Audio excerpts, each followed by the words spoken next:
What the hell is that? What's that? What's that? Can you hear that noise?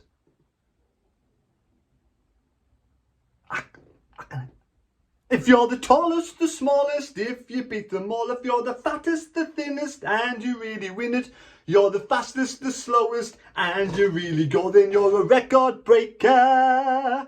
You're a record breaker. Welcome back to another video. Yes, Sunderland take on Sheffield Wednesday at the Stadium of Light at 7:45 on Friday night, and we are heading for a record-breaking crowd. An absolute record-breaking crowd. Sunderland have just tweeted we have made it to 40,000 tickets have been sold for this game already, and it could go as high towards close to 45,000 tickets sold by the time Friday night comes round. What an absolute amazing response from the fans. Yes, Sheffield have got 2,000 and we've got 2,000 down Hillsborough as well. But Hillsborough, Sheffield will also sell about 34,000 down there. So overall it's going to get close to 80, yep, unbelievable, close to 80,000 tickets sold in the semi-final of a League One playoff. It's unbelievable. It's a record. It is an absolute record.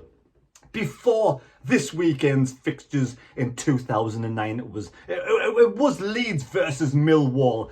50,264 people watched that game in League One. We are going to smash it out of the absolute ballpark. And on top of that, the record stands overall, you know, including the championship. It's Aston Villa versus Middlesbrough with a total grand combination of two matches of nearly 70,000, 69,738. And we are going to put that to bed too. We are going to smash the records in these leagues because we are Sunderland and Sheffield Wednesday, a massive club as well. These two clubs head to head, battle it out. What an absolute two-game fixture this is going to be. Absolutely amazing, record-breaking weekend. I tell you what it is. Take a hat off to these fans. Absolutely amazing at both, you know, from both clubs. Absolutely brilliant. You couldn't make this up. You couldn't make it up. Almost 45,000 tickets are going to be sold by the weekend. And yes, Sheffield Wednesday doing their bit as well. But why are they called Wednesday? Have you often wondered why Sheffield Wednesday are called Wednesday? Isn't it a strange name? The reason is they were formed on a Wednesday. Yes, they were formed on a Wednesday. That is why Sheffield Wednesday, and they're not really, I was just joking. They're not, no. The reason why they're called Sheffield Wednesday is because it was formed back in 1867. And they have deep roots with Wednesday Cricket Club. Now, and initially, the club was initially being set up as like an offshoot to the cricket club. An offshoot to the cricket club. And where they initially named Wednesday, they were called Wednesday Football Club apparently. Wednesday Football Club up until 1929 when they changed it to Sheffield Wednesday. So that's the reason why. Yes, they were initially set up as an offshoot to a cricket club. But then they got their own name, Sheffield Wednesday, back in 1929. So that's the reason why they're called Sheffield Wednesday, because of a cricket club. So back in them days, cricket must have been bigger than football. Of course, football was only invented in Wednesday and Sheffield in 1867. So cricket was around first. But that's the reason why. Now, Paul Warne, Rotherham manager, wants to keep Will Grigg next season. Yes, you can buy Will Grigg. Take him off our hands. Now, that would just come out of the blue. I just thought of that. I don't know why I just thought of that one. But the referee in charge of the fixture on Friday night is a guy called Matthew Donoghue. He's a Group 2 referee from the Championship. We've had some funny old Championship referees of late. The one at the weekend against Morecambe was a Championship referee. And that Mr. Madley's a Championship referee, and he was absolutely clueless. Now, the last two games we played Sheffield, it was a 5-0 win to Sunderland. It was a 3-0 win to Sheffield.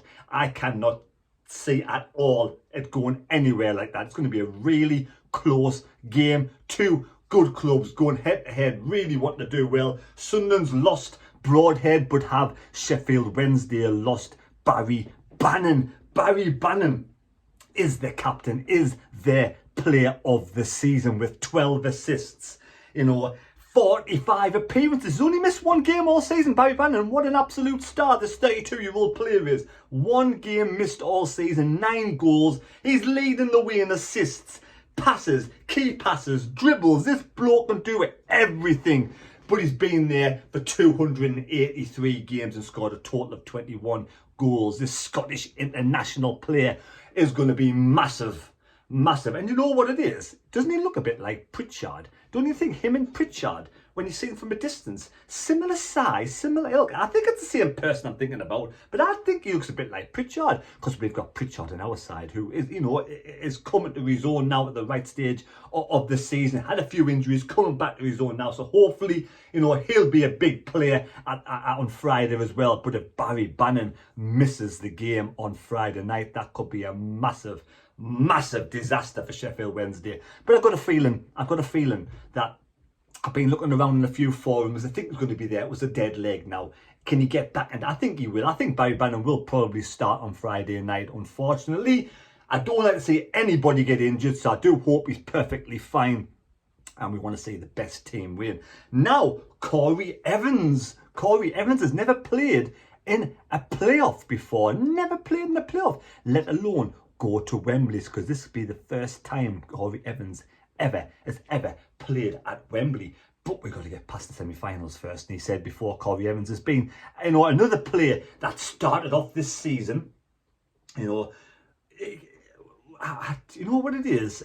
I think he's turned a few Sunderland heads, Corey Evans, over the last few weeks. I think he's proved a few people wrong. I think he's come to his own. I think he's come good. I think he's improved all season. After those niggles, those little injuries, he's come back and in these last few games, I think he's been one of our better players. So well done, Corey Evans, the captain for Sunderland. Captain for Sunderland. Probably the best player on the pitch against Morecambe, and Sheffield Wednesday is Barry Bannon, the best player, their captain of all season. So it's going to be a really juicy match. We have to win. We have to get this win. We have the fans behind us. We can really make that noise count on Friday night when we are. You know, I just believe the noise is going to be, the atmosphere is going to be absolutely fantastic, electric, absolutely electric. So there's the team I picked. I showed you before, you know.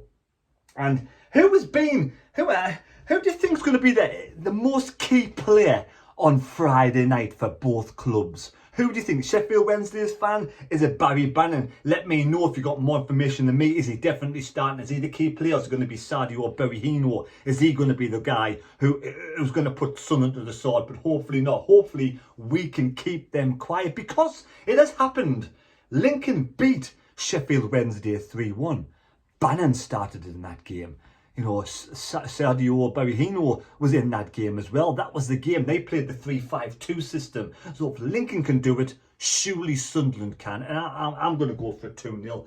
2-0, very tight game, very close game, very hard-fought game. But if we want any chance of getting to Wembley, we've got to make sure the home advantage counts on Friday night. I'm absolutely buzzing. I hope you've enjoyed this quick video just to tell you it's a record-breaking playoff semi-final throughout whole of eternity. Absolutely fantastic, Sunderland. Take care. God bless me. God go with you.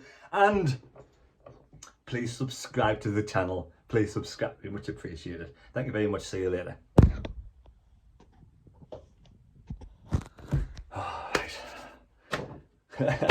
Cause you're a record breaker. Cause you're a record breaker.